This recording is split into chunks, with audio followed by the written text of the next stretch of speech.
오늘의 사건 반장입니다. 전북 군산의 두 폭력 조직이 서로 보복 폭행을 하다가 무더기로 붙잡혔습니다. 소셜미디어에서의 시비가 패싸움으로 이어졌습니다. 중고 명품 사기 혐의로 구속된 부부의 남편이 오히려 사기 피해자로 확인됐습니다. 아내가 남편을 감쪽같이 속인 사실이 드러난 겁니다. 38년 동안 돌본 중증 장애인 딸을 숨지게 한 60대 여성이 난 나쁜 엄마라며 법정에서 오열했습니다. 검찰은 여성에게 징역 12년을 구형했습니다. 뾰로로 안녕하십니까. 자, 부조에서는요 우리 박상희 소장님 원샷 좀 잡아주셨으면 좋겠습니다. 예, 잡아주시죠. 제가 왜 이런 요청을 드렸느냐, 카메라를 봐주시죠. 3번 카메라. 자, 조금 전 5초 전까지 속눈썹을 이렇게 말아 올리고 계셨어요. 정면을 봐주십시오. 가족 여러분, 우리 소장님 예쁘신가요? 예쁜데요. 방금 속눈썹이 아니고 진짜 눈썹인 줄 알았어요. 눈썹이 하나 이렇게 떨어지려고 그래갖고 내가 좀 올렸는데. 진짜. 진짜. 아유, 뭘 하시든 우리 소장님은 미인이십니다. 그렇습니다. 네. 참. 쓸데없는 얘기는 여기까지만 하고요. 빨리빨리 할게요. 진실 추적자 사건 반장 시작합니다.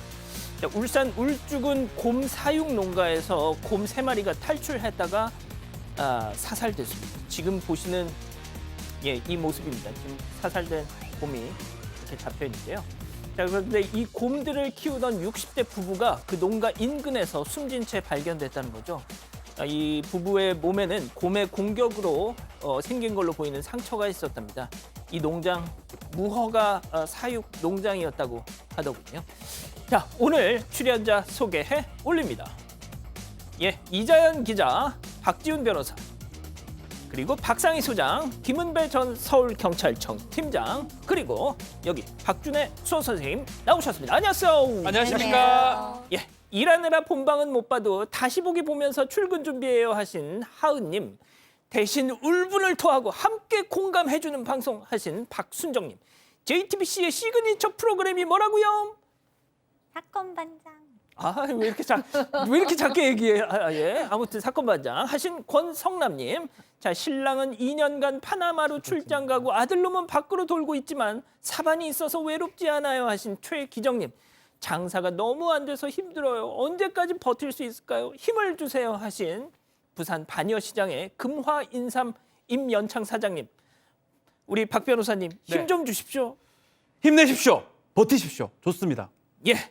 자, 내년에 중학생 올라가는 우리 아들 이준 내일 생일입니다. 엄마가 완전 사랑하고 생일 축하해 하신 유가을님, 부산 사는 우리 엄마 박순덕 여사 내일 칠순이에요. 트로트보다 사반이 더 좋대요. 축하해 주세요 하신 셋째 딸 나미님, 그리고 김누렁이님, 이시영님, 루시아 라님, 박지연님, 이일수님, 이지연님, 김연종님, 김옥님 모두 사랑합니다. 자, 재미는 물론 의리로 함께하는 아세사반 뉴스에이 육반. 자, 대한민국과 전 세계 동포 가족 여러분의 시선을 모아서 출발합니다.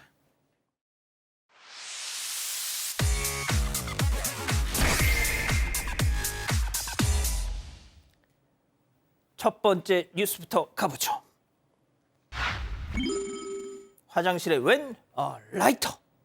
자, 화장실에서 담배 피우지 말란 얘기일까요? 영상 보시죠. 자, 변기 아래 카메라에 비친 저 남성, 손에 있는 라이터를 주목해 보십시오.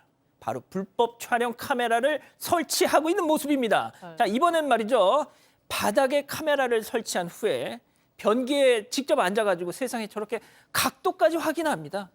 자, 여기서 끝이 아니죠. 저렇게 여자 헬스장 탈의실까지 침입해서, 아니 헬스장 탈의실에 나 어떻게 남자가 들어가서, 역시나 가발에 모자에 여자를 진짜 그 정성으로 공부를 했어 봐라. 자, 이 기자, 정말 우리가 말로만 들었지 이렇게 보니까 정말 끔찍한데 저 인간 저거 잡혔습니까? 네, 잡혔습니다. 이 수도권 일대 카페, 헬스장, 독서실 등의 이 화장실 그리고 탈의실을 돌면서 이 상습적으로 불법 촬영을 일삼았는데요. 결국 검거가 됐습니다. 서울 한 카페에서 근무 중이던 이 신고자가 화장실 청소를 하다가 라이터를 발견했습니다. 아하. 그런데 이 라이터에 이 카메라 렌즈가 있는 것을 보고 불법 촬영을 의심해서 신고를 했는데 역시나 그 안에서 불법 촬영물 355개가 발견이 됐습니다. 이 경찰은 라이터 안에 저장된 파일 속에서요, 이 범인 범인으로 추정되는 사람의 인상착의를 확보를 했습니다. 그리고 CCTV를 통해서 이 범인이 화장실에 드나들면서 이 카메라를 설치한 것을 확인을 했는데요. 이후에 이 경찰이 주거지 앞에서 잠복해서 범인을 검거했습니다. 아, 지금 나온 저 가발을 쓰고 여성 탈의실에 갔던 거군요. 자, 팀장님. 그런데 범인의 집에서 더 충격적인 것들이 발견됐죠? 그렇습니다. 경찰이 잠복 중에 피해자를 긴급 체포를 했습니다. 긴급 체포를 하게 되면 주거지를 압수수색할 수 있어요. 나중에 영장을 청구하면 되니까 집에 들어가서 보니까는 그 주거지에 뭐가 있었냐면 자동차 키 모양의 카메라도 있었고 또 가발이나 모자를 압수를 했는데 하드 디스크를 보니까 뭐가 있었냐면 23만 개의 불법 사진이 있었고요. 8천여 개의 동영상이 있었다는 겁니다. 그러니까 무차별적으로 사진하고 동영상을 모집했을 뿐만 아니라 이 사람의 그 외장하드에도 그 불법 촬영물이 있었는데 이 피의자, 즉 범인이 이사 온 뒤에 지금 인근에 있는 카페, 화장실에 카메라 설치했고 아까 말한 뭐 독서실에 설치를 했고 또 그리고 헬스장 이런 탈의실에 설치를 했기 때문에 얼마든지 그 벗은 몸, 죄송합니다. 어떤 그 불법 촬영을 했던 거예요. 그걸 모아가지고 이제 있었는데 다행히 경찰에서 수사를 해가지고 구속을 시켰는데 확인해 보니까 이 동영상이나 사진을 유출하거나 유포한 적은 없습니다. 천만다행이죠. 이걸 유포했으면 큰일 날 뻔했는데. 그러니까요. 그러니까 경찰은 그래도 혹시 모르니까 2차 피해를 예방하기 위해서 그 불법 촬영물 추적 시스템이 있습니다. 여기에 이제 온라인상에 혹시라도 그 불법 촬영물이 돌아다닐까 봐 삭제하는 걸 온라인으로 지금 모니터하는 중이기 때문에 현재까지는 이 불법으로 촬영된 영상물이나 사진이 유포된 거는 발견하지 못했다고 합니다. 정말 다행인 거죠. 예, 그나마 정말 다행이네요. 자, 두 번째 뉴스 가보죠. 의문의 택배 박스입니다. 자, 이게 또 무슨 말일까요? 일단 보시죠. 자, 문 앞에 쌓인 저것들 정체 바로 간편식 밥입니다. 자, 그런데 그 다음 날엔 아예 저렇게 그냥 상자채로 식당 하시는구나. 아니요, 저 혼자 살아요. 나 주문도 안 했는데 자고 일어나면 저렇게 의문의 택배들이 문 앞에 수북수북 쌓입니다. 라고 지금 어떤 분이 글을 올리셨어요. 자, 이거 혹시 오배송된 게 아닐까요? 지금 그걸 알 수가 없어서 이렇게 글을 올려주신 건데요. 어제 한 온라인 커뮤니티에 이사를 했는데 주문도 안 한 택배가 매일같이 수십 개씩 온다. 이런 글이 올라왔습니다. 이 택배 같은 경우에는 받는 사람의 이름도 항상 다르고요. 또 계산도 이미 다 된 물건들이었다고 합니다. 심지어는 호수가 적혀 있지 않은데도 이 사연자 문 앞으로 배달이 된 경우도 있었다고 합니다. 첫날은 일회용 밥이 30박스, 그 다음날 커피 박스 3개가 와서요. 이 배달업체 측에 수거 요청을 했습니다. 그런데 이 3일째 또 커피가 10박스, 그리고 일회용 밥이 50박스가 배달이 된 겁니다. 이 현관문이 열리지 않을 정도로 쌓여서 결국 경찰에 신고를 했다는데요. 이 경찰에서 업체 측에 직접 전화를 했는데 이 결제는 비회원으로 됐고 그 결제자의 정보 같은 경우에는 이 개인정보라서 알 수가 없는 상황이다. 이렇게 전하고 있다고 합니다. 자, 그래서 경찰에 신고를 하신 모양인데 경찰에서도 지금 이게 그렇죠. 예. 이런 경우가 있을 수가 없죠. 이게 뭐 또 좋다고 볼 수도 없는 게 뭐 필요한 그거 아니에요. 그냥 대단히의 어떤 밥이라든지 이런 식품 같은 것들이 계속 온다는 거 저거 좀 공포스럽지 않으세요? 무섭죠. 예. 그래서 범죄랑 뭔가 관련성이 있는가라고 얘기를 했지만 경찰은 뭐 그것을 단정할 수는 없다라고 했던 것 같고요.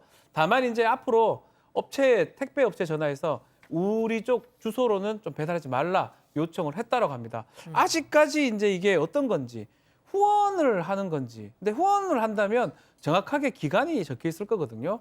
그래서 뭔가 좀 오류가 발생한 것 같은데 그 부분을 지금 확인하고 있는 그런 상황입니다. 그러니까 글쓴이 입장에서는 이게 혹시 또 뭐 이상한 스토킹 뭐 이게 그렇죠. 일종이 아닐까 지금 그런 걱정을 하고 계신 거죠. 알겠습니다. 자, 다음 뉴스 이어가죠. 자, 어느 입주민의 공지입니다. 자, 사반 가족께서 직접 제보해 주신 사진입니다. 우리 가족 여러분들 어떻게 생각하시는지 궁금한데요. 일단 보시죠. 자, 충북 청주의 한 아파트에 붙은 공고 빨간 글씨체로 제발 부탁드리겠습니다. 점심에 청국장 끓이신 분! 아니, 아파트에서 이웃을 생각해서 안 먹는 게 좋지 않을까요? 나 청국장 냄새 때문에 머리 너무 아파. 안 돼, 싫어. 자, 청국장 냄새 심한 거 인정. 자, 그런데 내 집, 내 아파트에서 먹는 거고. 자, 저 보니까 12월 5일 딱 하루만 먹은 것 같은데.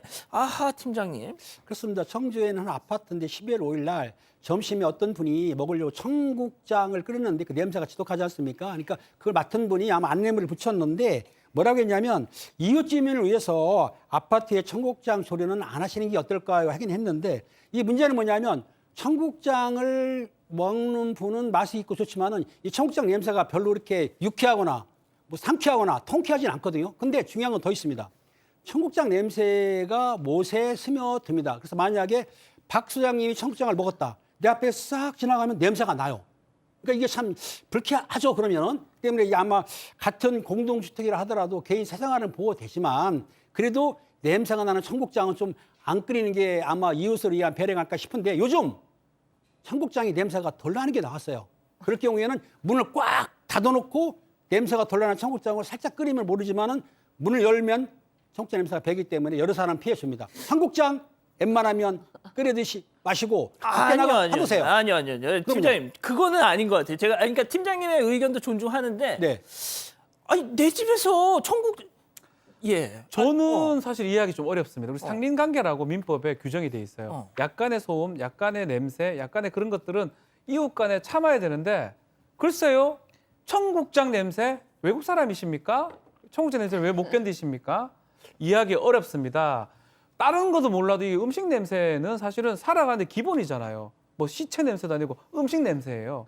이해하기 어렵습니다, 저는. 예, 이건 뭐 일단 팀장님은 팀장님 생각, 우리 박 변호사님은 박 변호사님 생각, 제 생각도 제 생각.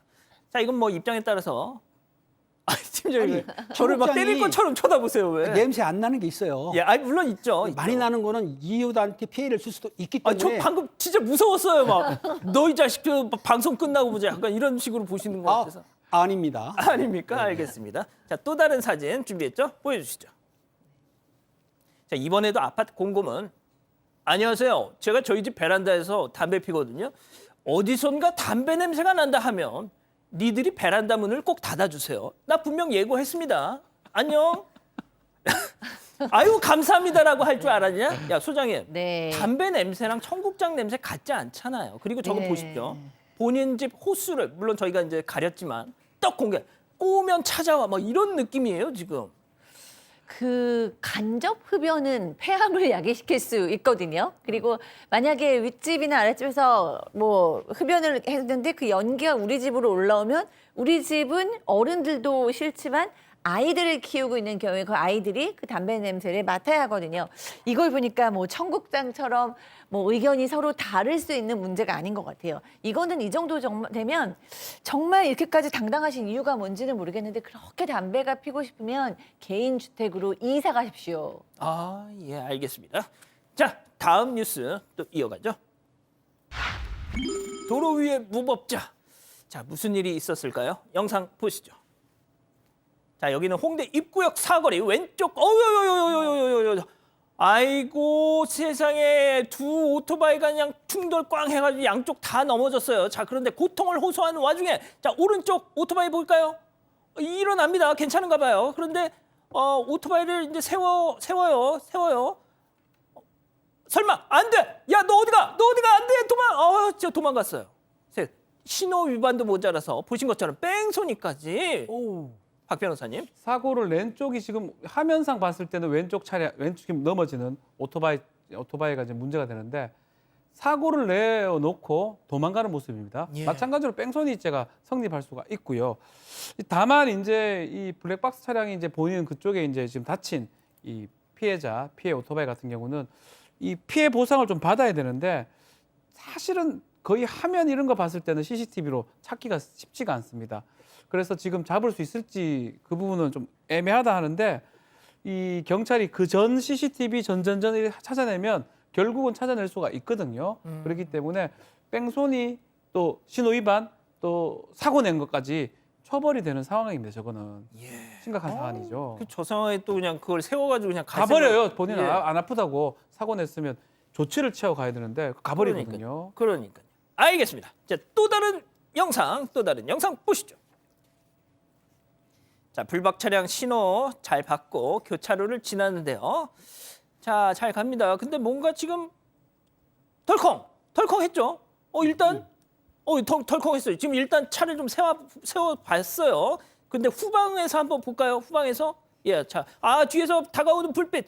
자, 점점점 다가오더니 꽝 오토바이 운전자. 역시 완전 박살이 났습니다. 오토바이가. 팀장님. 그렇습니다. 야간에 그 불박 차량이 사실은 3차선에서 신호를 받고 출발해서 가는 중인데 뒤에서 급하게 달려온 세게 왔을 거예요. 오토바이가 추돌을 한 겁니다. 추돌해가지고 이제 그 차가 덜컹할 정도로 움직였기 때문에 그 불박 차량 운전자는 상해 진단 2주 정도의 뭐 피해를 입었어요. 그런데 그 오토바이를 보니까 오토바이는 번호판도 없는 무적 차량, 보험도 안 들어있고 또 그리고 오토바이 2명이 타고 있었는데 그중에 한 명은 성인인데 한 명은 또 미성년자예요. 그러니까는 이 피해자가 피해를 당했는데 그 가해자들이 지금 연락도 없고 처리를 안 해주기 때문에 상당히 곤란한 상태인데 저기 보험이 안 들었다고 한다면은 아마 일단은 책임보험은 또 모르겠지만 일단 보험이 안 들었으니까 피해자는 부모들하고 이 어떤 피해 보상을 받아야 되는데 연락도 안 한다고 하니까 상당히 곤란한 상태인 것입니다. 알겠습니다. 자, 마지막 사연 이어가죠. 가성비 따지는 남자친구입니다. 자, 어떤 내용일까요? 네, 매번 남자친구가 돈돈거리는 것 때문에 너무 스트레스를 받는다는 사연인데요. 일단 이 여자친구는 20대 초반의 사회초년생이고 남자친구는 30대 초반 직장인입니다. 그러니까 직장인 커플인데 평소 남자친구랑 식당을 가면 여기 비싸다, 가격 좀 있다 하고요. 물건 하나를 사더라도 너무 비싸 이런 얘기를 기본으로 입에 달고 산다는 겁니다. 여행을 가도 칼같이 더치페이에 모든 걸 다 가성비로 따진다고 하는데요. 이 반면에 여자친구는 쓸 때는 망설임 없이 돈을 쓰는 편이고 남자친구한테 선물할 때도 아끼지 않는 편이라고 합니다. 이 때문에 여자친구는 혹시 남자친구가 자신에게 돈 쓰는 게 아까운 건가 하는 생각까지 든다고 하는데 이 남자친구가 나쁜 사람은 아니긴 한데요. 모든 일에 이 가성비를 따지려는 모습이 좀 서운하다 이런 입장입니다. 그렇군요. 자, 기다리고 기다리셨던 푸처 핸즈업 타임. 우리 가족 여러분들도 채팅창에 OX로 함께 참여해 보시죠. 자, 여자친구입니다. 오빠, 나한테 돈 쓰는 게 아깝니?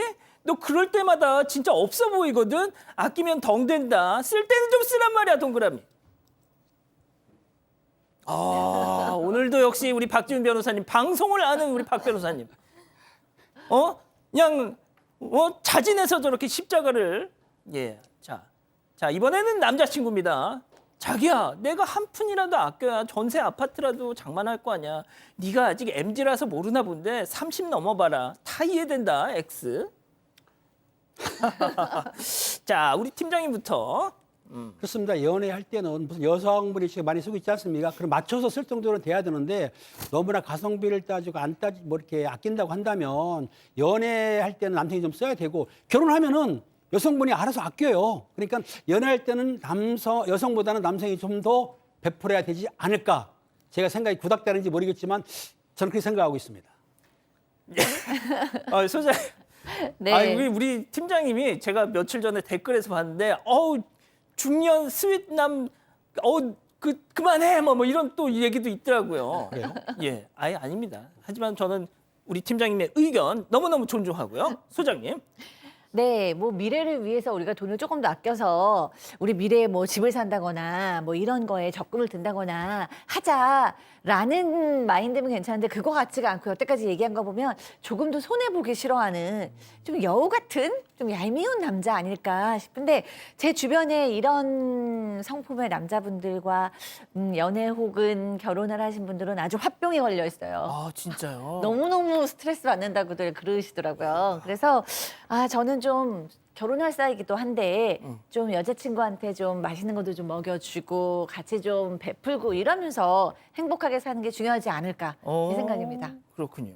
자, 그 얘기는 결국 박지훈 변호사님은 그래요. 사모님께 네. 아주 그냥 예. 뭐 저는 뭐 그러지는 않는데 제가 좀 타이밍을 놓쳤습니다. 저도 뭐 이럴 수도 있고 이럴 수도 있는데 기본적으로 둘 중에 하나를 선택하라면 저는 그래도 아주 현명하게 소비하는 사람이 좀 낫지 않을까 생각이 됩니다. 당장은 조금 속상하고 서운할 수 있지만 좀 미래를 보고 결혼을 한다고 가정했을 때 막 쓰는 사람도 있어요. 야, 걔하나, 내 돈 많아, 쓰자. 야, 괜찮아, 다 써. 이런 사람보다는 그래도 한번 생각해보고 쓰는 합리적 소비를 하는 사람이 미래는 조금 도움이 되지 않을까. 그래서 제가 X를 그렇습니다.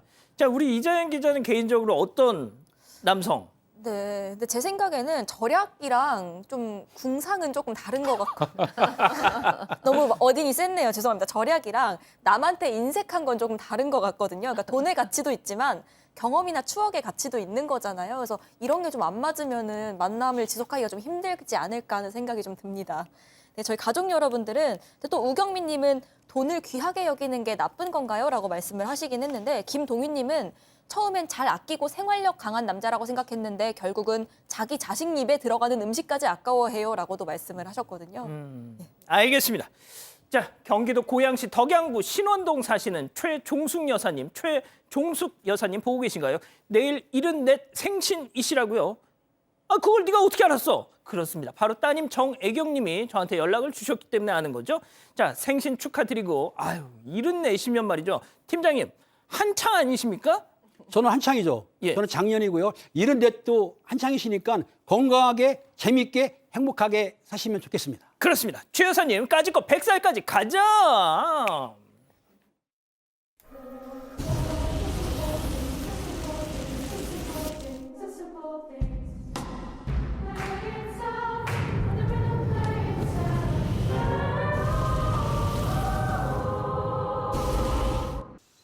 백 년 전 겁도 없이 가장 먼저 시작했다. 지금 누구보다 먼저 바꾼다. 앞으로 100년 그렇게 나아간다. 리더는 과거형이 아니라 미래형이다. 메리츠 화재.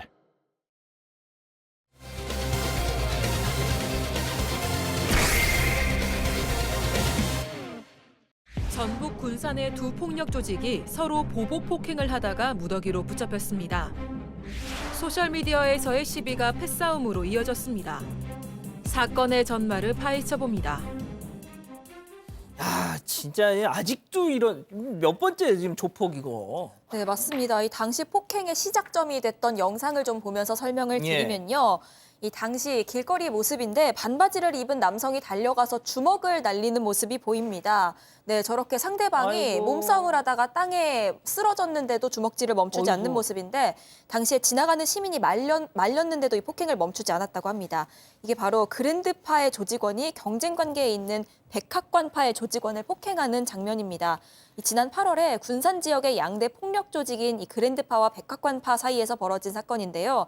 이 첫 폭행 피해자인 백학군파, 이 조직원이 가해자인 그랜드파 조직원의 그 SNS 댓글에 욕설을 남기면서 이 시비가 시작이 됐다고 합니다. 이에 이 그랜드파 조직원이 백학관파를 찾아가서 첫 번째 폭행을 저지른 겁니다. 자, 팀장님, 제가 그 몇 번 소개를 해드렸는데 우리 김은배 팀장님이 현역 시절에 경기 남부 최대 폭력 조직 광명 사거리파를 혼자서 일망타진하신 정말 전설적인 분이시거든요. 자, 그런데 이 백학관파, 그랜드파 들어보셨습니까? 들어봤죠. 왜냐하면 어. 지금 말하는 그 백학기 아니고 백악관파를 불리는데 백악관이고. 군산에 양대 조직이 있어요. 군산은 항구입니다. 이권이 있거든요. 보통 이권이라든가 자기 나역을 내 구역을 침범하면 다툼이 생기는데 이번 건은 사실 체면 때문에 싸운 거예요. 그걸 일본어로 말하면 가오라고 하는데 체면을 말을 중요히 여기거든요. 그런데 이 1986년에 생겼다고 하는데 제가 알기로는 그 전에 생겼어요. 그러니까 그랜드파는 빅토리아 호텔 쪽으로 해가지고 이권을 챙겼고 이 백악관파는 백악관 나이트클럽 쪽에서 이권을 챙겼는데 아, 그렇구나. 왜냐하면 제가 그 군산 앞에 장항에 살았거든요.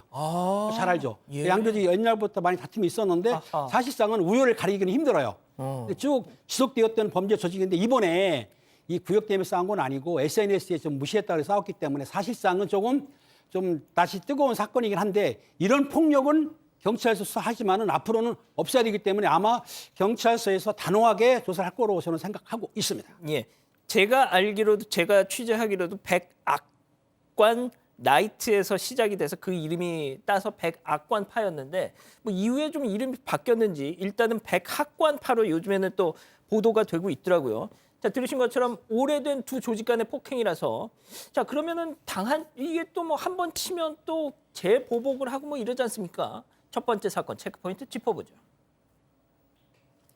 누가 우리 애 때렸어? 이거 학부모들이 하는 얘기인데. 그렇죠.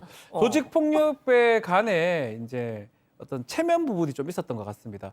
최초의 폭행은 그랜드파에서 백악관파의 그 둘이가 싸움이 지금 붙은 상황인데 결국은 맞았던 백악관파 입장에서는 화가 상당히 났어요.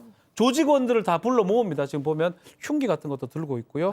흉기, 야구방망이 같은 것들 들고 그랜드파가 있는 아파트 쪽으로 지금 보복에 나섰고요. 결국은 다른 그랜드파의 조직원에게 대해서 보복 폭행을 행사했던 것입니다. 언제까지 저러고 살 거예요, 진짜 소장님. 네. 그런데 끊이지 않습니다. 그렇다고 해서 끊이지가 않고 맨 처음에 그랜드파가 백악관파가 그랜드파를 왜 이제 했는데 거기서 끊기는 게 아니고 다시 그랜드파가 백악관파를 이제 공격하는데 이제는 주거지만 가는 것이 아니라 사업장도 갑니다.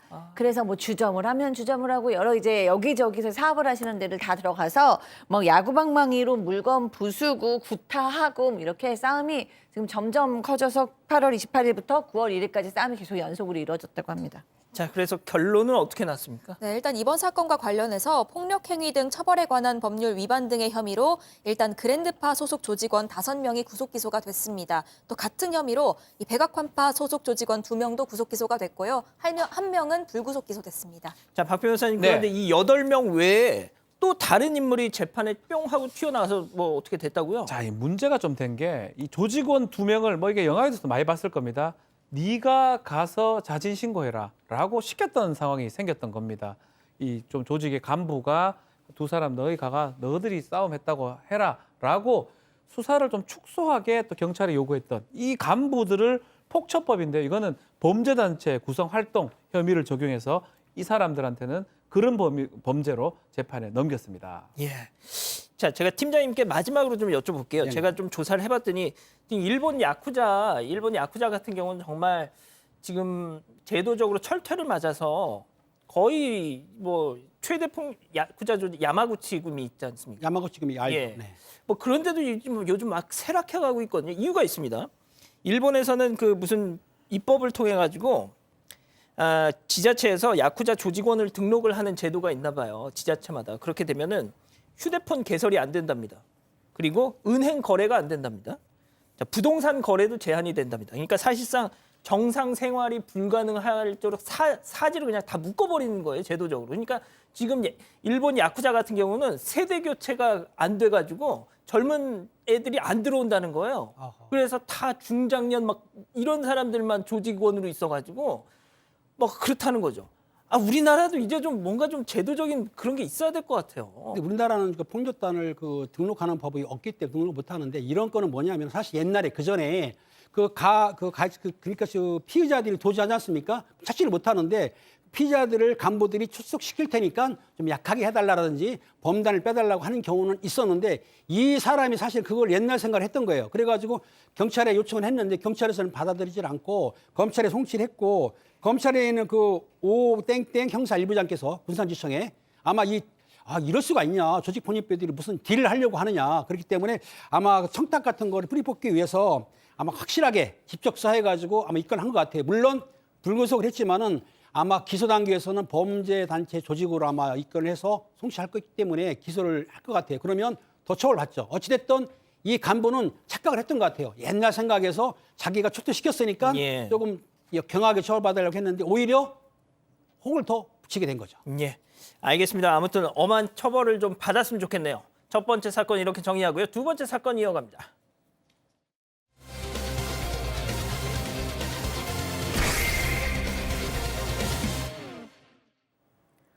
지난해 7월 30대 남성과 20대 여성은 많은 사람 앞에서 부부임을 선언하며 행복한 결혼식을 올렸습니다.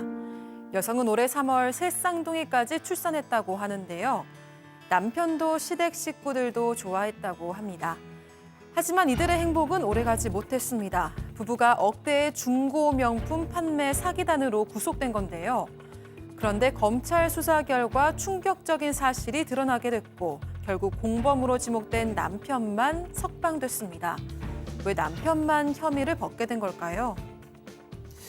자, 이 부부가 그 중고 명품을 판매한 부부 사기단이었어요. 처음에는 부부 사기단. 네, 맞습니다. 이 부부는요, 이 30대 남성과 20대 여성인데 일단 지난해 7월에 결혼을 했습니다. 그런데 이 결혼 뒤에 20대 여성이 지난 5월부터 7월까지 실제로 돈을 지불할 능력이 없는데도 이 가방이나 보석 같은 중고 명품을 판매한다고 속여서 19명으로부터 1억 1,600만 원 상당의 판매액을 받아챙긴 혐의를 받았습니다. 그런데 이 여성이 자신이 벌이던 이 명품 사기 행각이 발각이 되니까 경찰 수사에서요, 이 사기 범행을 남편과 함께 저질렀다고 진술을 한 겁니다. 또 사실상 남편이 주범이다 이렇게 수사기관에 주장을 해서 이 남편도 함께 구속이 됐습니다. 자, 이렇게 부부가 부부 사기단이라는 이름으로 같이 구속이 됐어요. 자, 그런데 검찰이 수사를 해봤더니 오히려 이 남편이 아내한테 속아서 억울한 누명을 쓴 걸로 드러난 겁니다. 체크포인트 짚어보죠. 나도 속았다. 아, 이거 예전에 누가 했던 얘기인데. 그렇죠. 나도 쏘갔고 너도 쏘갔고 나도 쏘갔다. 어. 자, 얘기를 했는데 두 사람이 사기죄 공범이라고 생각해서 경찰은 수사를 했는데 남편은 억울합니다. 내가 무슨 사기를 쳤습니까? 하면서 나 역시 피해자였다라고 얘기를 합니다. 그 얘기는 즉슨 뭐냐면 남편하고 같이 했는데 포렌식하고 휴대전화 같은 거 해보니까 위조 카페 이런 것들을 여자가 혼자서 다 했던 부분이 있었고요. 왜 쏘갔냐라고 물어보니까 남편이 아내가 자기가 커피숍 상속녀라고 얘기를 했는데 그래서 돈이 좀 필요하다. 우리 상속 분쟁이 좀 걷었기 때문에 변호사 비용이라든지 돈이 필요해서 남편한테 4억 원을 받아갔다라고 합니다. 근데 나중에 알아보니까 포렌식 해보니까 카페 이것도 다 위조를 해가지고 만드는 거예요. 사업자 등록증. 그리고 중요한 거는 부모가 살아있어요. 살아있으면 뭐 상속이 안 되잖아요. 더더군다나 형제가 없어요. 하하. 그럼 상속 분쟁이 생길 여지가 없습니다. 그렇죠. 그렇지만 남편한테 4억 원을 받기 위해서 거짓말했고 뭐 갈취를 했던 걸로 지금 알려진 상황입니다. 자, 다시 한번 정리하면 부부 중고 물품을 판 부부 사기단으로 딱 이렇게 구속이 됐는데 알고 봤더니 남편은 이 부인에게 아내에게 뒤통수를 맞은 사기 피해자였던 겁니다. 자, 사기 결혼의 피해자였어요. 자, 그런데 이 아내 자신의 남편과 시댁을 상대로 완전 선을 넘었습니다. 또 그렇습니다. 거짓말이 전입가경입니다. 뭐라고 했냐면 올 3월에 자기가 새 쌍둥이를 출산했다고 했습니다. 그렇게 한 것처럼 이제 시댁과 남편을 속였는데 왜 이유가 있었냐면 코로나19 때문에 병원 면회가 안 되지 않습니까? 그러니까는 그 산모 이 자기 이름을 넣기 때문에 아기 사진을 넣기 때문에 아마 사진을 보여주는 걸 믿었던 것 같아요. 저는 이해가 안 가는 건 그렇다 하더라도 어떻게 남편이 임신한지를 모르고 새 쌍둥이면 배가 상당히 클 텐데 이걸 모르고 있었을까? 아마 이 여성분이 치밀하게 했기 때문에 아마 남편이나 시댁이 속았을 수도 있다고 생각이 듭니다. 아니, 그러니까요. 저는 솔직히 이제 이것도 여쭙기가 좀 조심스럽긴 한데 저도 소장님, 팀장님 방금 말씀하셨던 것처럼 네. 좀 그런 의문점이 좀 있거든요. 왜 그렇게 속았을까? 그 진짜 새 쌍둥이면 진짜 배가 엄청 나왔을 텐데. 그러니까 뭐 배가 되게 굉장히 나와 있게 뭔가를 했겠죠. 왜냐하면은 그리고 또 사람마다 좀 배가 많이 나오는 분들도 있지만 좀 작게 나오시는 분들도 있고 또 뭐 코로나 시기라서 많이 사람들을 안 만나려고 뭐 했다라는 것 같아요. 그러다 보니까 잠깐 뭐 남편은 늘 만나지만 시댁 식구들 만날 때는 좀 연기를 했을 수도 뭐 늘 수도 있잖아요. 근데 이 여성은 정상적인 부인이었다 어쩌다가 사기를 치게 된 여자가 아니고 제가 봤을 때는 결혼까지 감행한 프로 사기꾼이거든요. 그러니까 돌아가시지도 않은 부모를 돌아가셨다고 얘기를 하고 상속받을 커피숍도 없는데 상속받았다고 얘기하고 정말 뭐 거의 아이를 하나 안 낳아놓고 하나 낳았어. 이것도 엄청나게 대담한 건데 새 쌍둥이라니요. 이 정도 되면은 잡지나 기사에 날 수도 있는 수준이거든요. 그 정도의 거짓말을 할 수 있는 사람이고 거기에 중고 사기까지 명품 사기까지 쳐서 이 주범은 남편이에요까지 얘기할 수 있는 여자예요. 그러니까 뭐 그 배 정도 나오게 할 수 있는 건 이 여자한테는 뭐 그냥 쉽게 할 수 있는 연기가 아니었을까라는 생각이 듭니다. 그렇군요. 자, 그러니까 방금 소장님도 말씀하셨지만 애 하나도 아니고 새 쌍둥이. 저는 이건 제 생각입니다만 박 변호사님. 그러니까 최대한 아이를 많이 낳았다고 해야 시댁에서 이거를 더 많이 땡길 수 있었다. 가능성 있겠죠. 예. 4억. 뭐 입만 띄면 좀 거짓말이 많았던 것 같고요. 결국은 지금 명품 이 중고 거래 사기했던 부분, 뭐 그것은 사기죄로 처벌받는 것은 당연해 보이는데 지금 말했던 거 남편을 속여서 4억 원 받아갔던 그 부분 사기죄가 성립합니다. 거짓말해서 돈을 얻어간 거기 때문에 이제 그렇지만 가족 간에 특히 법적 배우자거든요. 예. 배우자 간은 친족 상도례, 도자가 뭐 도둑할 때 도자긴 하지만 재산 범죄에서는 친족 간에 국가 개입하지 않겠다. 이 친족 상도례가 적용될 가능성이 있고요. 그렇게 된다면 형 면제 판결을 내려야 되기 때문에 처벌이 불가능합니다. 그래서 이 남편하고 아내 간에 있었던 사억 사건은 처리를 할 수 없고요. 그 중고 거래 관련된 사기 부분은 아마 재판을 받을 것으로 보입니다. 참. 어차피 이게 사기 결혼이었는데 친족 상도례를 적용한다. 뭐 아무튼 뭐 법적으로는 부부였으니까요. 그렇긴 한데, 자, 이 남편의 그럼 현재 상황이 어떻습니까? 네, 일단 이 남편은 혐의 없음으로 지난 10월에 이 석방이 됐고요. 불기소 처분 받았습니다.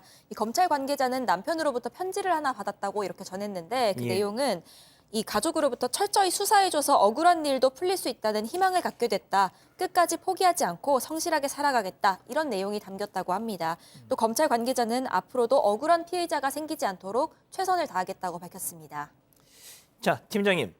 보통 이 사기 결혼 사건 같은 것도 현직에 계실 때 다뤄보신 적 있나요? 그렇죠. 사견도 있는데 사실은 이게 사기 결혼이 모르는 사람끼리 결혼할 때 그렇지 않습니까? 그렇다고 해서 흥신소나 탐정한테 의뢰할 수는 없습니다. 가장 좋은 방법은 상대편을 만났을 때 가족들이 상견례도 중요한데 그 상대방의 가족을 집으로 찾아가는 거예요. 갈비 세트를 가지고 방문을 하는 겁니다. 어허. 그리고 내가 한턱 쏠 테니까 친구들 데리고 와. 후배들 데리고 와. 이렇게 하게 되면은 자연스럽게 얘기하다 보면 알 수 있는데 그거를 친구들 소개도 안 하고 자기 집도 안 알려주고 요러면 일단 의심을 해야 되는 거기 때문에 항상 상대방의 집에 찾아간다거나 친구들을 만나면은 어느 정도 사기꾼을 예방할 수가 있다고 생각합니다. 그렇군요. 알겠습니다.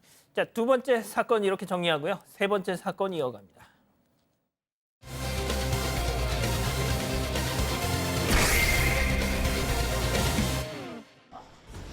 38년 동안 돌본 중증 장애인 딸을 숨지게 한 60대 여성이 난 나쁜 엄마라며 법정에서 오열했습니다. 검찰은 여성에게 징역 12년을 구형했습니다. 결심 공판 현장을 들여다봅니다.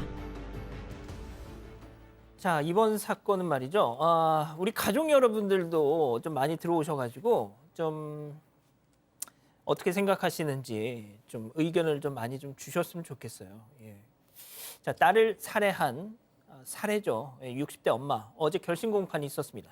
체크 포인트 짚어보죠. 나는 나쁜 엄마다. 자, 일단 뭐 본격적으로 얘기를 하기 전에 어떤 사건이었는지부터 좀 정리하고 가죠. 네, 지난 5월 23일에 벌어진 사건인데요. 인천시 연수구의 한 아파트에서 60대 여성이 자신의 30대 딸에게 수면제를 먹이고 살해를 했습니다. 여성은 또 범행을 저지른 이후에 자신도 수면제를 먹고 극단적 선택을 시도했는데요. 6시간 뒤에 아파트를 찾아온 아들에게 발견돼서 목숨을 건졌습니다. 예. 이 60대 엄마가 살해한 이 딸, 장애인이었습니다. 예. 그렇습니다. 30대 딸이 사실은 태어날 때부터 선천적 장애, 뇌병면 1급이라고 그래요. 그러면은 누워 있어야 되거든요. 그러니까 누워 있으면서 있기 때문에 엄마가 어디 가지 못하고 애를 케어해야 되는데 그 한 38년, 이건 정말 38년을 케어했다는 거 상당한 노력과 뭐 정성이 필요했던 건데요. 또 딸이 지금 뇌병변인데도 불구하고 또 대장암 3기 거기 알기지 않습니까? 이런 상황이기 때문에 참 케어하기도 힘들고 또 경제적으로라든가 뭐 신체적으로 아프기 때문에 이 어머니가 뭘 생각했냐면 그래 딸이 이런 상황이니까 딸을 사망케 하고 나도 죽자 이런 마음에서 아마 수면제를 구해서 먹인 것 같은데 저는 이 사건을 들으면서 상당히 가슴이 아픕니다. 어떻게 부모가 딸을 살해하기 힘들잖아요. 하지만 오죽하면은 딸이 저렇게 앞으로 살아갈 길이 막막하기도 하기 때문에 본인이 딸을 뭐 죽게 만들고 본인도 죽으려고 했을까 가슴이 답답하고 아플 뿐입니다. 예. 이제 안타깝게도 이제 딸은 사망을 했고 60대 엄마는 이제 깨어난 겁니다.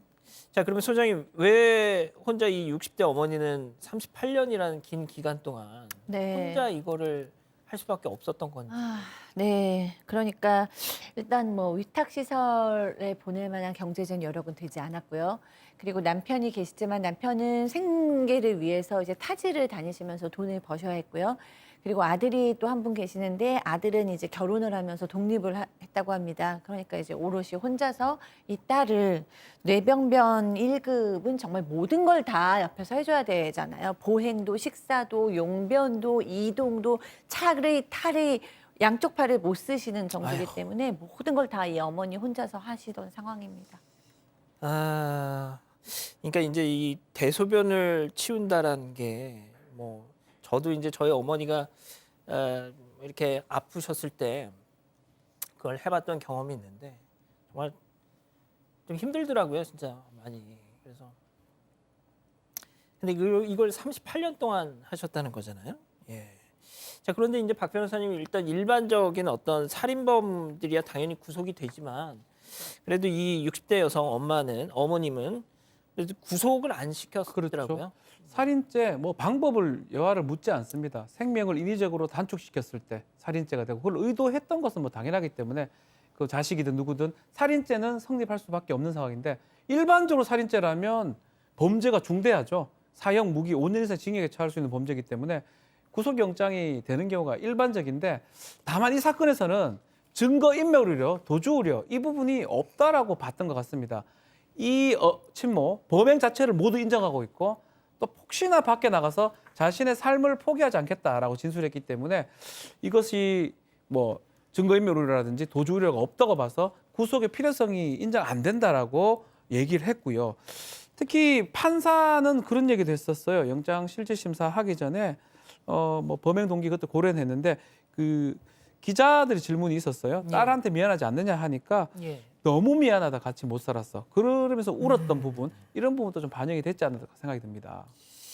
예, 첫 재판에서 변호인이 이 60대 엄마가 이 범행을 저지를 당시에 정말 극심한 우울증을 앓고 있었다라고 했대요. 뭐 당연하죠. 38년 동안 간병을 했으면 온전했다면 그게 더 이상했겠죠. 자, 그렇지만 뭐가 됐든 소장님, 네. 뭐 살인은 살인이고. 네. 예, 네. 그렇습니다. 그러니까요. 저도 맨 처음에는 왜 이런 사연이 있는 분께 12년이나 구형을 하셨지? 이런 생각이 들었어요. 그리고 도대체 38개월도 아니고 38일도 힘든데 38년 동안 어떻게 이걸 하셨을까 싶었는데 또 그렇다고 해서 또 법은 또 만인 앞에 평등한데 어쨌든 살인 사건이었기 때문에 구형을 안 할 수도 없었겠다라는 생각이 들었어요. 근데 저는 이 어머님이 극심한 우울증이었다. 당연히 그랬을 거라고 생각을 하고요.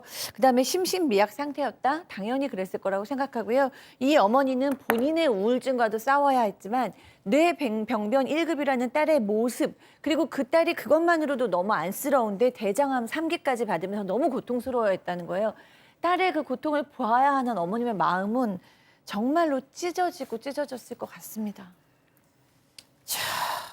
일단 재판 과정에서 이 기자, 이 60대 여성의 아들이 그러니까 사망한 딸의 오빠겠죠. 뭐라고 증언을 했습니까? 일단 평소 누나 건강 상태랑 동생이군요. 뭐 어머니의 양육 방식 이런 것들에 대해서 증언을 했는데요.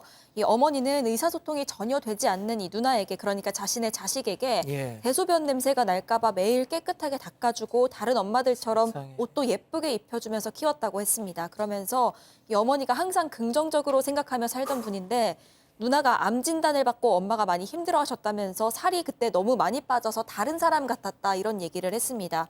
그러면서 이 아들은 자신은 엄마의 범행을 우발적인 것으로 생각하고 있다면서요. 우리 가족이 어머니를 모시고 살면서 지금까지 고생하면서 망가진 어머니의 몸을 치료해드리고 싶다 이렇게 말하면서 울먹이기도 했습니다.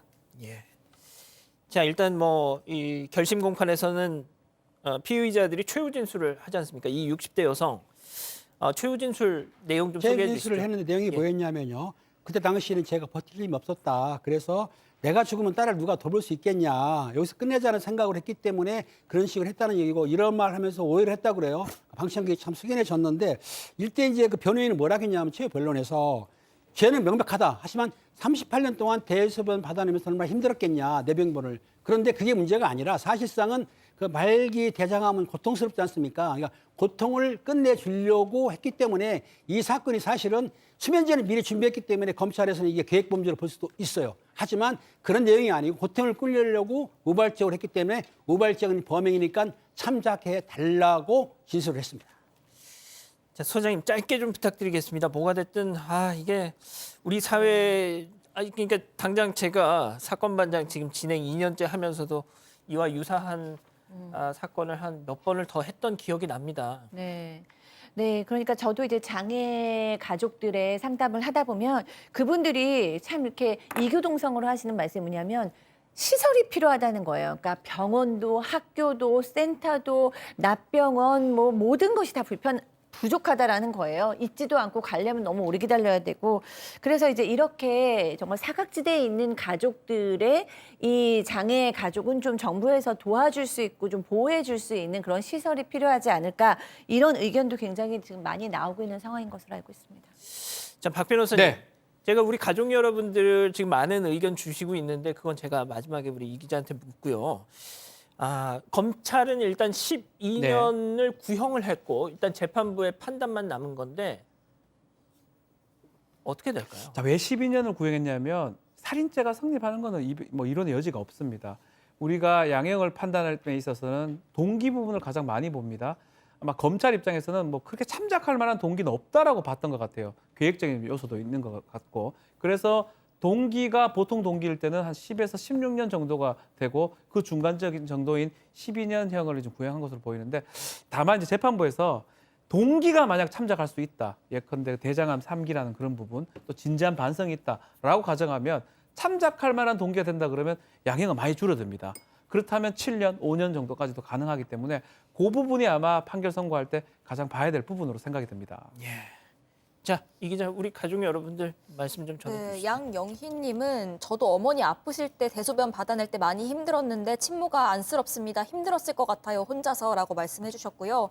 시민1님은 조두수는 감형해줘서 12년형이고 저 어머니는 엄벌에 처해서 12년 구형 이렇게 말씀을 해주셨고요. 또 현정희님이 저 어머니 마음은 누가 치료해 주나요? 라고 말씀해 주셨습니다. 자, 김지숙님은 장애아를 키우고 계신 어머니이신가 봐요. 방금 내가 없으면 이 아이는 어쩌나라는 생각을 매일같이 합니다라고 지금 말씀해 주셨네요. 자, 세 번째 사건 이렇게 정리하고요. 별별 상담소 이어갑니다.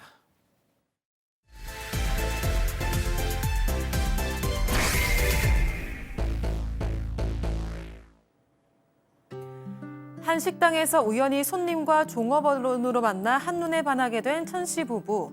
이윽고 둘은 교제한 지 얼마 되지 않아 갑작스레 임신을 하게 됐고 곧바로 결혼까지 결심하게 되었는데요.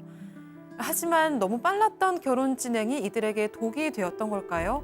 결혼 후 얼마 지나지 않아 낯선 사람들이 천 씨의 집에 찾아와 행패를 부렸고 지방에서 사업을 한다는 남편은 알고 보니 해외 원정 도박을 다니던 도박꾼이었습니다. 그것도 모자라 남편은 여러 여자들과 외도를 저지르기까지 했는데요. 심지어 천 씨는 최근에 남편의 10살짜리 아이를 키우고 있다는 한 여성의 연락까지 받게 됐습니다. 불륜의 도박에 숨겨진 아이까지. 남편의 숨겨진 두 얼굴로 천 씨는 큰 충격을 받았는데요. 그녀는 이 결혼 생활을 유지할 수 있을까요? 자, 저희가 별별 상담소를 진행하면서 나왔던 온갖 별의별 일들이 이 사연 하나에 다 들어있는 것 같습니다. 자, 이번 사연은요. 사반 가족께서 직접 저희에게 제보를 해주신 사연입니다. 신원이 특정되지 않게끔 약간의 각색을 했다는 점 말씀드리고요. 그런데 이번 사연 같은 경우는 참 놀랍게도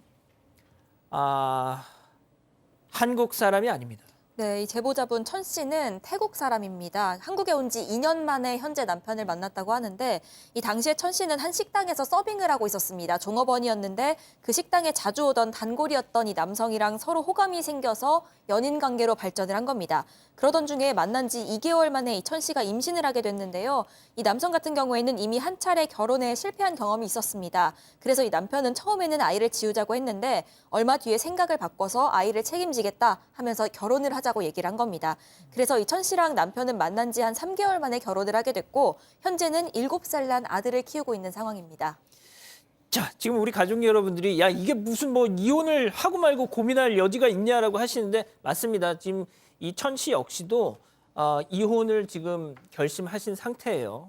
그 얘기는 저희가 뭐 잠시 후에 다시 드릴 텐데 자, 박 변호사님. 네. 일단 이자연 기자가 설명한 그 부분까지는 상당히 운명적인 만남 같았는데 네.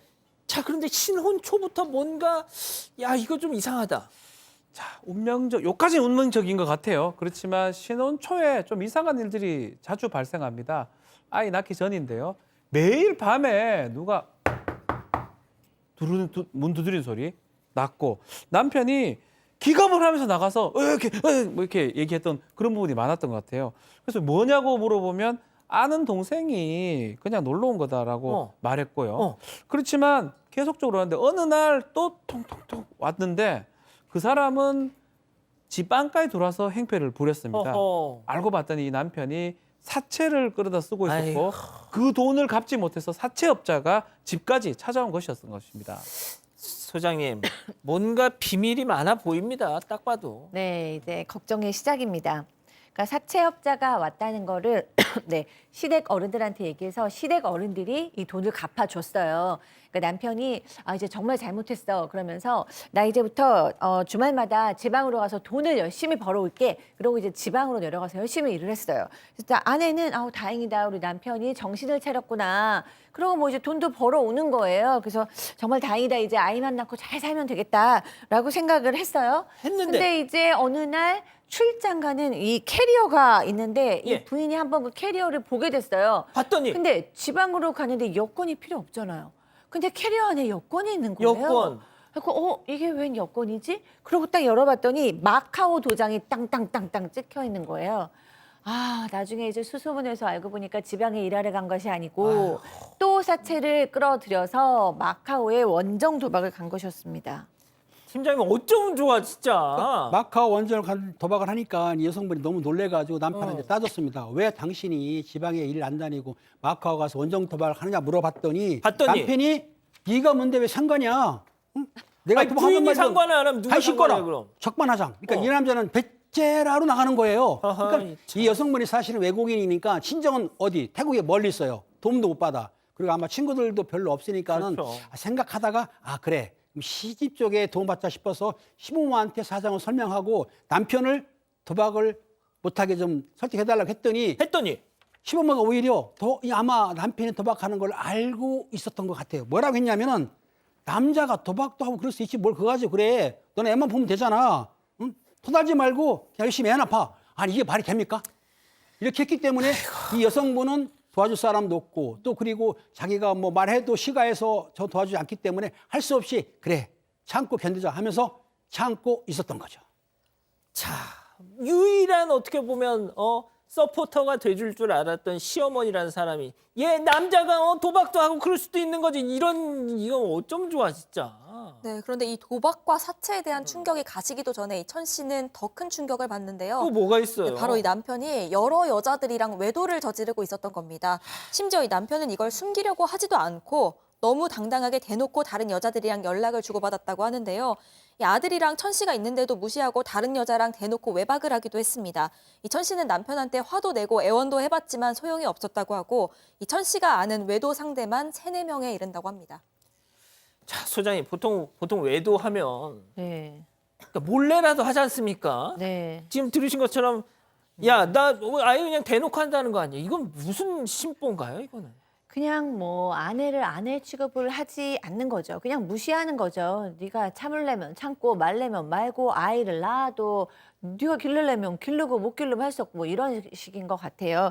시댁에서도 이 남자는 완전히 그냥 내놓은 것 같죠. 그리고 뭐 이 남자 역시 예전에도 한번 이혼을 했다라는 걸 보면 이런 그 삶의 스타일이 요즘 들어서 생긴 것도 아니고 원래 이렇게 좀 정신없이 사는 것 같고요.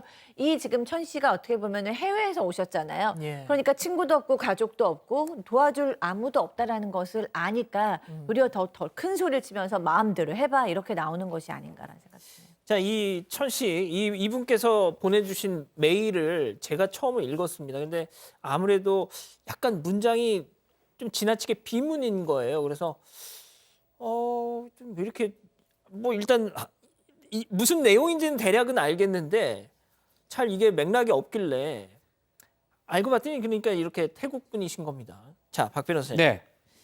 제보를 결심하시게 된 결정적인 계기가 있었습니다. 그렇죠. 어느 날 문자가 하나 옵니다.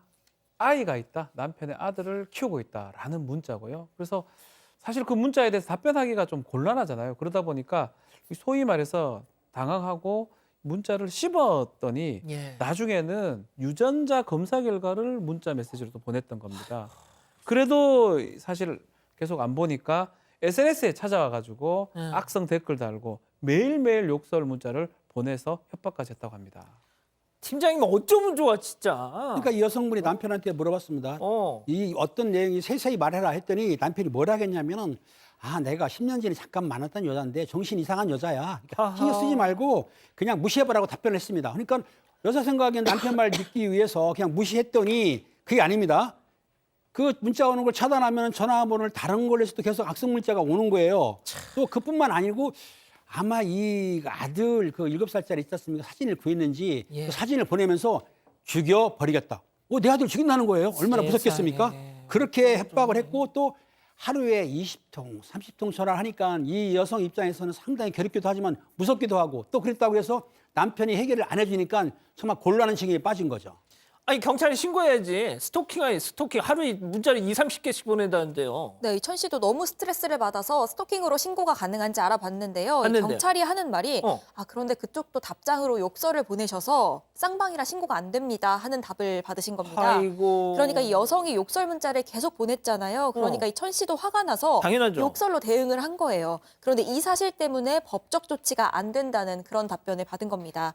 어제도 이 천 씨는 부재중 전화가 20통 찍혀 있었다면서 이런 사실 때문에 너무 스트레스를 받아서 남편한테 하소연을 해봤는데 이 남편은 나 몰라라 한다고 합니다. 아니 팀장님. 네. 저렇게 맞대응하면 저게 안 되는 거예요? 맞대응하게 되면은 쌍관련이 되기 때문에 물론 사실은 한쪽 들어서 할 수도 있어요. 근데 이 경찰관이 그 내용만 이것만 간 건 아니고 다른 조건이 있을 거예요. 왜냐하면 이쪽도 스토커할 수도 있고 양쪽이 다 할 수 있지 않습니까? 둘 다 입건하면 돼요. 가능은 합니다. 근데 이제 피해자 쪽에서 보게 되면은 구태하게 되면 당신도 혹시 스토커로 신고할지 모르니까 자제라고 했을 거예요. 아무래도 이제 또 태국 분이시고 하니까 그렇죠. 네네. 또 경찰에 입건이 된다고 하면 왠지 좀 덜컥 또 겁도 나고 하실 테니까. 당연히 그렇죠. 예. 근데 팀장님 이거 아유 진짜 이게 말도 안 나오네 정말. 이거 진짜 진짜 때리지 마시고 지금 이게 이 분이 사실은 이혼하려고 결심을 하고 있는데 예. 왜 힘드냐면은 이분이 외국인이지 않습니까? 그러면 이제 귀화를 해야 되는데 결혼한 사람은 그 간이 귀화가 가능해요. 근데 이혼하게 되면 좀 약간 그런 불이익을 볼 수도 있고 또 그리고 남편이 뭐라 했냐면 야 너는 외국인이니까 너 이혼하면은 아이는 야용권 나한테 있어. 너는 이혼하면 소용 없는 거야. 라고 했고 또 경제적으로 독립이 안 됐기 때문에 시가에서 돈 받는 모양 같아요. 그러니까 경제적으로도 그렇고 남편도 그렇고 이러지도 저러지도 못하는 상황이기 때문에 또 그리고 이혼한다 하더라도 양육권을 못 받으니까 이혼하기 힘든 상황이고 또 지금 심사 중이라고 그래요. 그 혼인 그 귀화를. 그러니까 간의 귀화에서도 불이익 받으니까 이러지도 저러지도 못한 상황이라 참 안타까운 상황인 것 같습니다. 예. 자, 그러면 이쯤에서 별별 상담소 오늘의 궁금증 짚어보죠. 자, 외도에 도박까지 하는 이 인간 국적 심사 중인데 이혼해도 일단은 우리 국적을 얻는 거를 귀화라 그러고요. 혼인 관계가 있다 그러면 외국인 같은 경우는 간이 귀화, 혼인 귀화가 가능합니다. 간이 귀화 뭐 몇 가지 요건을 말씀드리면 혼인한 다음에 2년 이상 거주했을 때 아니면 3년 정도 혼인했는데 주소지에 우리 1년 있었을 때 등등의 요건들이 필요합니다. 근데 이 지금 상황은 뭐냐면 혼인이 깨질 가능성이 지금 높은 상황이잖아요. 이혼이 될 수 있는 그런 상황인데 그 간이기화 요건 중에 미성년의 자녀를 키웠을 때 요건이 가능하거든요. 지금 아이도 있고요. 또 두 번째는 그 기간의 요건을 채웠는데 본인의 책임 없는 사유로 만약에 혼인이 끝났을 때 법무부 장관이 상당하다고 인정이 되면 간이기화 요건이 됩니다. 이 사건은 보면 아이도 미성년 아이도 있고 본인의 책임이 전혀 없어요. 천 씨 같은 경우는. 그럼요. 남편의 책임이 크기 때문에 국적 간이기화 심사를 한다 그러면 받아들일 가능성이 있기 때문에 그 국적을 받은 다음에 또 이혼을 한다든지 그런 것들을 전개하면 되지 않을까 이렇게 판단이 됩니다. 자, 양육권은 어떻게 합니까? 양육권은 뭐 지금 상황이면 거의 양육권 남편이 뭐 요구할 수도 있겠지만 이 아내한테 양육권이 갈 가능성이 매우 높고요. 만약에 두 사람이 이제 이혼을 하게 되면 양육을 하지 않는 일방 배우자, 당사자는 양육비를 지급하면서 면접 교섭권을 행사하게 됩니다. 이 남편은 만약 양육권을 가지지 않는다면 양육비 지급할 의무가 생기는 건데 글쎄요 이제 그 부분을 이제 법적으로 좀 보장을 좀 받을 필요가 있지 않을까 생각이 듭니다. 자, 그러면은 우리 팀장님부터 진짜 제가 또 한 가지만 좀 팁을 드리면 이 인간 이혼을 절대 못 하겠다고 막 버티고 있답니다. 남성분이요? 예. 그렇지만 이혼을 못한다고 버텨라도 본인이 책임이 있기 때문에 이혼은 가능한데 제 생각에는 이 여성분이 일단 간이 귀화를 해서 한국인 그 국적을 취득한 다음에 이혼하고 싶으면 청구해야 되지만 지금은 좀 기다렸다가 국적까지 취득할 때까지 좀 기다렸으면 싶은 마음입니다. 자, 소장님은 이 네. 만약에 천 씨가 와서 네. 소장님한테 상담을 좀 청한다면 네. 어떤 말씀 좀 사실 뭐 다문화 가족 국제 결혼하신 분들이 이런 처지에서 결혼을 막상 왔는데 언어 조절 안 되고 다행히도 그래도 천 씨는 언어 소통이 되지만요. 도와줄 사람도 없어서 이런 고통에 처하신 분들도 또 저는 왕왕 만났단 말이에요.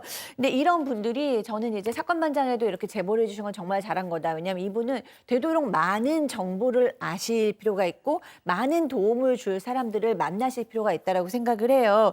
지금 외도나 도박이나 사채 뭐 이런 걸 계속한다면 남편이 무조건 이혼을 안 한다고 우길 때가 아니죠. 본인이 뭐 외도도 완전 끊고 도박도 끊고 사채도 끊고 건실하게 이 가족을 지키겠다 이제라도 정신 차리고 이런다면 또 다시 생각해 볼 만하지만 지금 이렇게 전혀 뭐 배째라라는 상황을 하면 천 씨는 살 수가 없고 아이에게도 더 악영향을 줄 거기 때문에 뭐 이혼은 불보듯 뻔한 상황인데 더 많이 알아보셔서 도움을 줄 만한 기관 또 전문가 또 우리 사건반장 같은 이런 좋은 또 언론과 함께 또 소통하시면서 준비를 하시면 좋지 않을까 하는 생각이 예. 듭니다. 자, 우리 박 변호사님 뭐 법적인 거 떠나서 상당히 예. 아쉽습니다. 이렇게 외국에서 왔기 때문에 좀 그러니까요. 더 챙겨야 되고 해야 되는데 뭐 할 수 있는 나쁜 건 다 했잖아요. 뭐 그러니까요. 도박에다가 뭐 별의별 걸 다 하고 있기 때문에 뭐 이거 혼인 관계를 유지할 수는 없어 보이긴 하고요. 뭐 그럼에도 불구하고 제가 남편이 개가천선하라 이건 바라지는 않는데 예. 이 법적 지식이나 이런 거 모르는 우리 천 씨 뭐 국적 심사도 받아야 되고 뭐 할 게 많습니다. 조금 전문가의 지금 우리 박 소장 얘기했지만 전문가의 도움을 받아서 조금 한국 법도 잘 모르시니까 도움을 받아서 이 어려움을 좀 헤쳐나가면 좋겠다. 예. 아이를 좀 바라봤으면 좋겠다 생각이 듭니다. 참 우리 가족 여러분들 나라 망신이다 지금 한 입으로 그냥 이구동성으로 네, 맞습니다. 정윤화 님도 진짜 한국에 있는 정 없는 정 다 떨어져서 정리되면 고향 가고 싶겠다 하셨고 박솔채 님 타국 와서 쓰레기를 만나서 마음고생 많으시네요라고 말씀하셨습니다. 이 반장님이 국적 때문에 이혼 못하는 걸 알면 남편이 더 악랄하게 굴 수도 있을 것 같은데 돈 벌 능력 꼭 가지시고 경제적으로 독립하시라는 조언도 해주셨습니다. 예. 알겠습니다. 자, 별별 상담소 이렇게 정리하고요. 글로벌 픽 이어갑니다.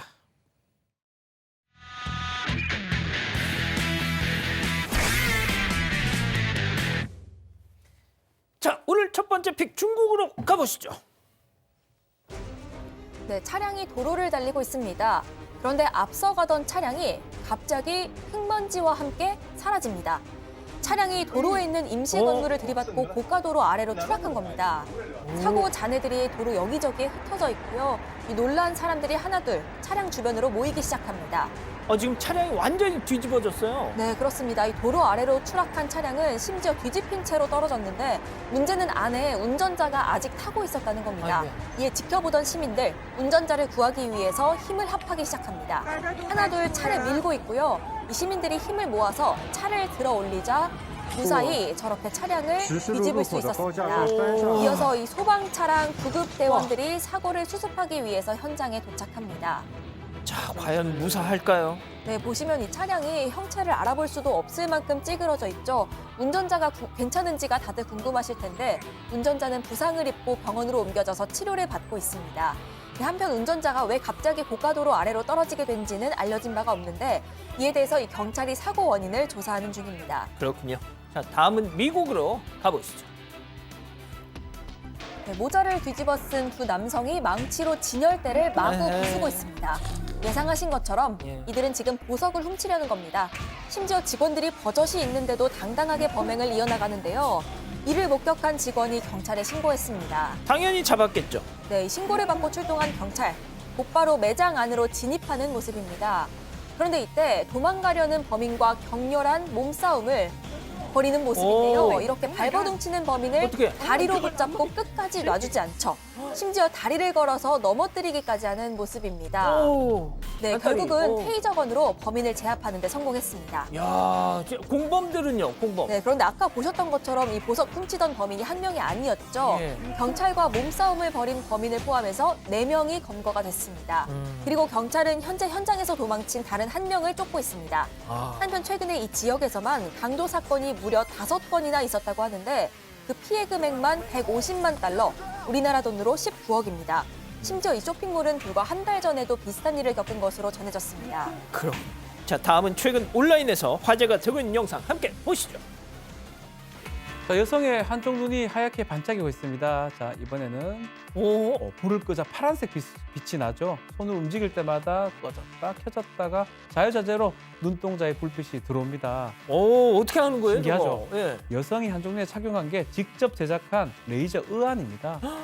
처음에는 눈에 염증도 나는 등 시행착오를 겪었는데요. 마침내 자신만의 특별한 눈동자를 만든 데 성공을 했습니다. 의안 안에 램프와 스위치를 넣어서 언제 어디든 빛이 나는 의안을 만들었고요. 아니 근데 어쩌다가 저 의안을 네, 이 대단한 손재주의 주인공 올해 27살인 샤퉁이라고 하는데요. 샤퉁 씨가 의안을 끼게 된 게 9년 전 교통사고 때문입니다. 아이고야. 불의의 사고로 무용이라는 꿈을 접었던 그녀에게 레이저 의안 한 줄기 빛이었고요. 그럼 이 여성 이야기 한번 듣고 다시 이어가겠습니다. 因为我本身是一个自信的女孩，我从不觉得，戴一眼片会让我感到自卑，并且我是想给一些和我一样的人一些力量吧。我想让大家看到，残疾女孩也可以这么美。 여성의 특별한 눈동자 또 사연을 접한 누리꾼들 세상에서 가장 아름다운 눈동자다 대단하다라면서 응원과 칭찬을 아끼지 않았습니다. 아유 대단합니다. 자, 다음은 일본으로 가보시죠. 자, 이곳은 일본의 한 술집입니다. 한 남성이 박수를 치면서 주변 사람들에게 무언가 유도를 하죠. 같은 테이블에 앉아있는 이들도 박수를 치기 시작합니다. 좋은 일이 있나 봐요. 네, 어떤 일이 있길래 이렇게 신났나 궁금하시죠? 오늘 이 테이블에 생일인 사람이 있었던 겁니다. 그래서 주변 사람들에게 이렇게 축하 노래를 불러달라면서 호응을 유도한 겁니다. 근데 사람들의 반응이 영 시원찮은 모습이죠. 결국은 남성이 벌떡 일어나려던 순간 옆 테이블의 남성 갑자기 다가와서 이름이 뭐냐고 물어보는데요. 근데 몸풀기부터 예사롭지가 않습니다. 이들의 생일 축하 노래 우선 한번 들어보실까요?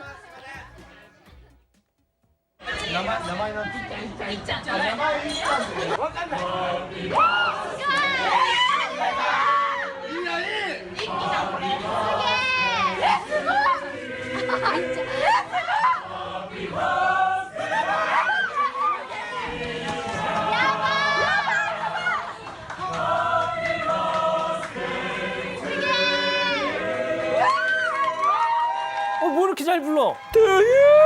그렇습니다. 옆 테이블에 있었던 단체 손님들 놀랍게도 네. 성악을 전공한 학생들이었어요. 아, 음대생들. 그러다 보니까 웅장한 생일 축하 노래 처음이죠. 이 영상 오래전에 공개됐지만 여전히 온라인에도 화제가 되고 있습니다. 생일의 주인공에게는 여러모로 좋은 추억으로 남을 것 같습니다. 야, 아니 그러니까 와 화음이 들어가. Happy birthday to you. 아니 그 소리 아니었어요. 네, 다릅니다 조금. 네. 자, 팀장님. Happy birthday to you. 이제 잠시 진행이 고르지 못했습니다. 방송 사고인 줄 아셨을 것 같은데. 알겠습니다. 감사하고요. 자, 사랑하는 사건반장 가족 여러분, 행복한 그리고 따뜻한 주말 보내시고요. 저희는 다음 주 월요일에도 별이 6개 판, 4반, 6반 저녁 6시 반에 다시 옵니다. 자나깨나 코로나 조심. 안녕히 계십시오.